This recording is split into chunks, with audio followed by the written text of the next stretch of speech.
नास्तिक। कैसे परिवार में हुई श्वेता की शादी। भाग 1। श्वेता के ससुराल जाने के बाद उसके माता पिता को अपना खाली घर काटने को दौड़ रहा था। श्वेता चुलबुली, बड़बोली और खुले दिल की लड़की थी। मम्मी के दिल में एक ही बात खटकती रहती थी कि श्वेता देवधर्म, कर्मकांड वगैरह नहीं मानती थी। तरह तरह के पकवान हम कभी बना सकते हैं, इसके लिए किसी त्योहार की ज़रूरत क्यों।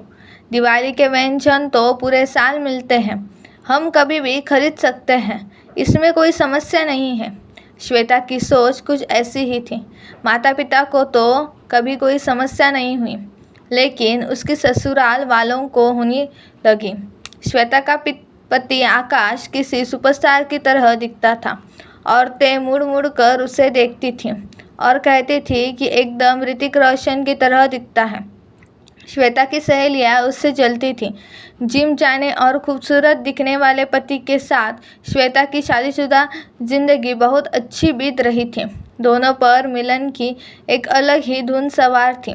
लेकिन एक दिन आकाश ने उसे बोल ही दिया, केवल मेरे माता पिता के लिए तुम रोज़ पूजा कर लिया करो प्लीज़। प्रसाद के रूप में नारियल बांटने में तुम्हें क्या दिक्कत है। नाम के लिए एक दिन व्रत रखा करो ताकि माँ को तसल्ली हो कि उनकी बहू सुधर गई है। श्वेता गुस्से में बोली, सुधर गई मतलब नास्तिक औरतें बिगड़ी हुई होती है क्या। दबाव में आकर भक्ति करना क्या सही है।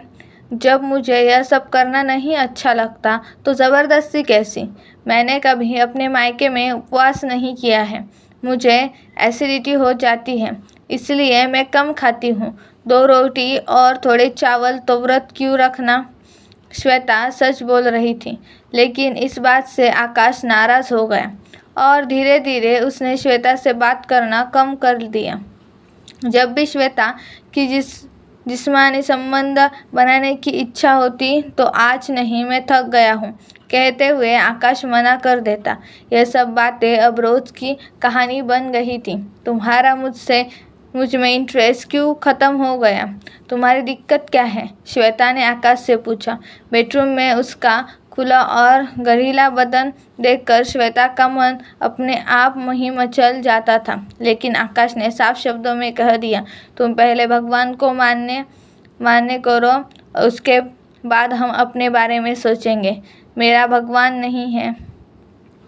यह सब मैंने शादी से पहले तुम्हें बताया था, जब हम दोनों गोरेगांव के बीच बगीचे में घूमने गए थे। तुम्हें याद है। मुझे लगा था कि तुम बदल जाओगी। ऐसे कैसे बदल जाऊंगी। मैं कोई मन में गुस्से की भावना रखकर नास्तिक नहीं बनी हूँ। यह मेरा सालों का अभ्यास है। धीरे धीरे श्वेता और उसकी सास के बीच झगड़े होने लगे। श्वेता उनके साथ मंदिर तो जाती थी, लेकिन बाहर ही खड़ी रहती थी, जिस पर झगड़े और ज़्यादा बढ़ जाते थे। एक बार सास ने कहा, मंदिर के बाहर चप्पल संभालने के लिए रुकती है क्या, अंदर आएगी तो क्या हो जाएगा। श्वेता ने भी तुरंत जवाब देते हुए कहा, आप अपना काम पूरा करें, मुझे सिखाने की ज़रूरत नहीं है, मैं इन ढकोसलों को नहीं मानती। सास घर लौटे कर रोने लगी। मुझसे इस जन्म में आज तक किसी ने ऐसी बात नहीं की थी। ऊपर वाला देख लेगा तुम्हें। तो ऐसा बोलते हुए सास ने पल भर में एक पढ़ी लिखी बहू को दुश्मन ठहरा दिया। शाम को आकाश के आने के बाद श्वेता बोली, मैं मायके जा रही हूँ, मुझे लेने मत आना। जब मेरा मन करेगा तब आऊँगी, लेकिन अभी से कुछ तय नहीं है। मायके ही जा रही हूँ, कहीं भाग नहीं रही हूँ, नहीं तो कुछ भी झूठी अफवाहें उड़ाएगी।